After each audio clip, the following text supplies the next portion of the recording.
the president gave us two options. That I can pay you $250, and if you allow me to increase the pump price of petroleum products. And he said, all right, we are going to discuss about that statement. You are aware that the federal government, they've approved the minimum wage of 70,000 naira for the Nigerian workers.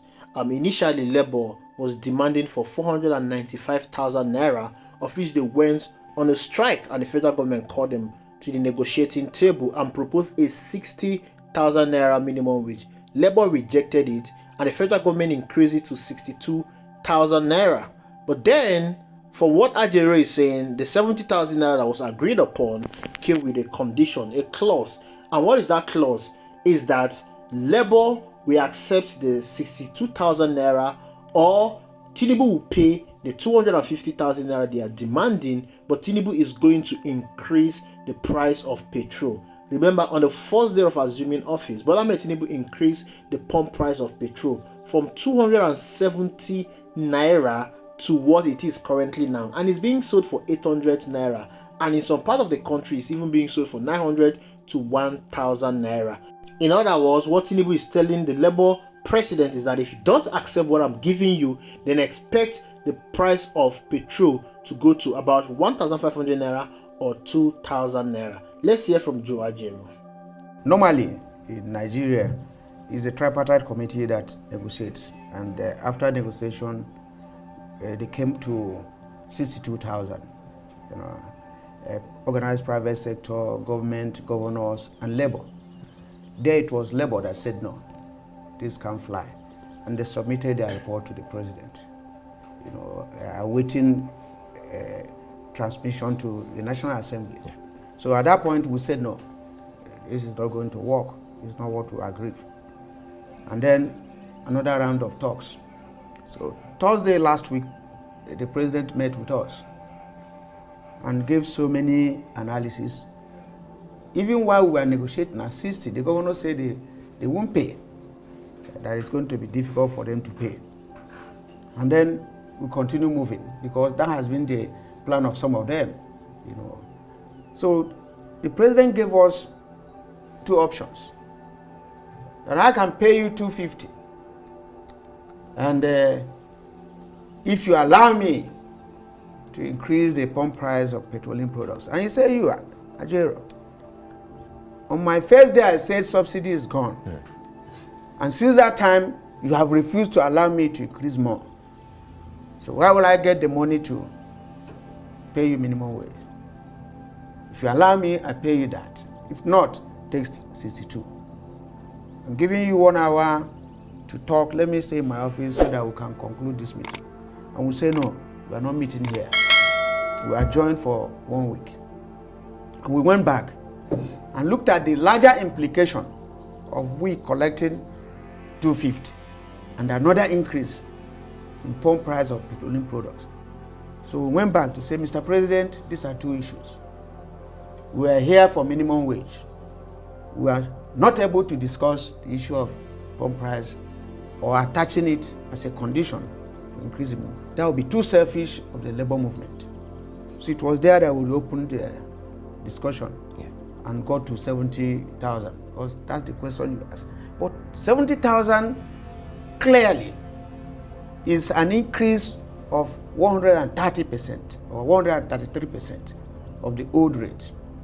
And then if you look at it, and I can ask companies, even some analysts that are talking, that where you are working, probably let our rise increase 100%, so that we can take it from there. Because it's enough to criticize, because the burden, the wage burden, will definitely almost double. And then that was where the private sector have been complaining, that is going to affect, their activities. So we took it, and then we moved further to break a jinx of negotiating every 5 years. Now what this means, we are pushing for two years, and Mr. President said let's leave it for 3 years. What this means is that even before the next election, we are going to negotiate again and get another wage reviewed. So in both ways, we try to balance it so that the economy can move, everybody can, However, if you follow it, of course this is not something we normally discuss in the public. There is no worker on level 1, step 1 in Nigeria today. You only see workers on about level 4. And if you look at consequential adjustment, there's usually 1,500 or 2,000 or from one level to the other. So from level 1 to level 15, even if it is 1,000, you're going to get about 15,000 there. The same thing level 2 step to the 15th level, the same level. So additionally, at level 4 where people start, you are going to have almost 45 to 50,000 added to 70,000. But this is where the fight is, because the governors. I was coming there. Because the conversation you've always had is with the president. Because the governors are usually worried about this consequential adjustment and how it impacts on salaries. So in most instances, they will just start maybe 70,000 on somebody on level 4 and say nobody in the state is receiving that. So I think that's where we need to do the balancing for states that will pay. Now on the issue of governors, the president say the subnationals is going to work with them, on this issue of minimum wage, and that the private sector, is equally going to address the issue that will enable them to pay. So that's the situation, and that was how we arrived at 70,000, which was. First of all, I don't know if I'm to congratulate President Bola Ahmed Tinubu for increasing the minimum wage to 70,000 naira. That is like 133% increment from what it was before. Remember, we were having a 30,000 naira as minimum wage that was signed in 2019. Now, President Bola Ahmed Tinubu has increased it to 70,000 naira. But then, from what Joe Ajaero is saying, they were forced to accept that 70,000 naira. That was not what they wanted, but the president threatened them that if you don't accept this, that means I'm going to pay you the 250,000 naira, but then the Nigerian people are going to suffer for it. I will give you the 250,000 naira and I'm going to take it back from them from petrol subsidy. I'm going to increase petrol subsidy. Remember, Bola Ahmed Tinubu increased petrol subsidy from the first day in office, which rose from 270 naira to 800 naira to what is being currently sold now. In some part of the country, it's being sold for 900 naira and 1,000 naira. This singular act of the president has led to the increase in the price of goods in the market. Transportation has increased. The purchasing power of the people has greatly reduced. It was not only the petrol subsidy that Bola Ahmed Tinubu increased. Bola Ahmed Tinubu increased electricity tariff. Bola Ahmed Tinubu has increased the interest rate, and currently inflation is sitting at 40%. This is biting on Nigerian people. Recall that Bola Ahmed Tinubu has also increased electricity tariff, increasing the minimum wage to 70% in the midst of all of this. I don't think Bola Ahmed Tinubu deserves any thank you. He has not done any good to the Nigerian people. In 2019, while the minimum wage was 30,000 naira, the exchange rate then was $75. This current increment to 70,000 naira, the exchange rate in dollar is $42. Are you seeing the reduction? There is a drastic reduction in the exchange rate. This simply means that Nigerian workers are getting poorer with this minimum wage. To make the matter worse, this is the least I've seen in African countries. Take a look at this screenshot. This is the minimum wage that is being paid across other African countries. But in Nigeria, we are paying $42 to workers in this country. The government can increase the minimum wage to 250,000 naira without tampering with the price of fuel. Of course, what we need at this moment is to cut the cost of governance. It was just announced just few days ago that Bola Ahmed Tinubu is purchasing a presidential jet of $150 million. That is over a 240 billion naira to buy a presidential jet. The president cannot afford to pay 250,000 naira to the Nigerian workers, but he can afford to buy a 240 billion naira presidential jet. Tell me which will crumble the economy more, paying Nigerian workers that are making the money or buying a presidential jet?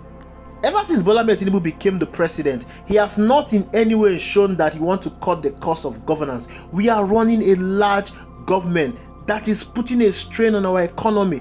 That is the reason why the money that is meant for the people is going to the pocket of few privileged politicians. The politicians are eating fat at the expense of the citizens. That is the reason why you see the National Assembly members, they cut home with over 20 million naira as allowances on a monthly basis. But yet these people cannot afford to pay Nigerian workers a 250,000 naira. Tell me what will 70,000 naira do in this economy after destroying the economy, after increasing inflation, after bringing hunger to the people. Tell me what 70,000 naira is going to do to this economy. 70,000 naira cannot buy a bag of rice. 70,000 naira cannot buy a bag of beans. What exactly can 70,000 naira do to the Nigerian family? This is more like putting the people under more poverty, because with this increment of the minimum wage, the inflation is going to increase, and that is the truth. It is quite unfortunate that Nigerians are being treated like beggars, but you know what? They are the enablers of all these things. They are the ones that enable the government to treat them like beggars. Because if they don't want the government to treat them like beggars, then they know what to do. They hit the streets and protest against the government. There is a planned protest that is coming on 1st of August. This protest has been publicized. It is an opportunity for the Nigerian people to take to the street. Don't be carried away by this 70,000 minimum wage. Don't be carried away by the rice that was sent to states to hungry people. Don't be carried away by the lawmakers slashing their salary by 50%. All these things are gimmicks to get you off the street. If you make the mistake of not coming to hit the street to protest that the government should end bad government, because what you are protesting is to end bad government. The 70,000 minimum wage is not going to stop insecurity. The 70,000 minimum wage is not going to create job opportunities. The 70,000 minimum wage is not going to create hospitals, it's not going to build hospitals for you. The 70,000 naira minimum wage will not build schools for you. These are the things that you should be protesting against, not the 70,000 minimum wage have been given to you to shut your mouth. You must resist every attempt by the government to gag you not to protest. Already they are tagging it an Igbo protest. Already they are tagging it a P2B protest. You must ignore all these things. It is your right to protest, and you should go and do a peaceful protest, because the government must listen to your demand. And what are the demands of the Nigerian people? Cut the cost of governance. Reduce the allowances that is being given to the National Assembly. Improve our security, build schools, hospitals, and our children should go to school. Create job opportunities. Make the environment enable for businesses to thrive, the economy should thrive. There should be foreign direct investment in this country. We are not asking for too much. Thanks for watching. I will see you in the next video.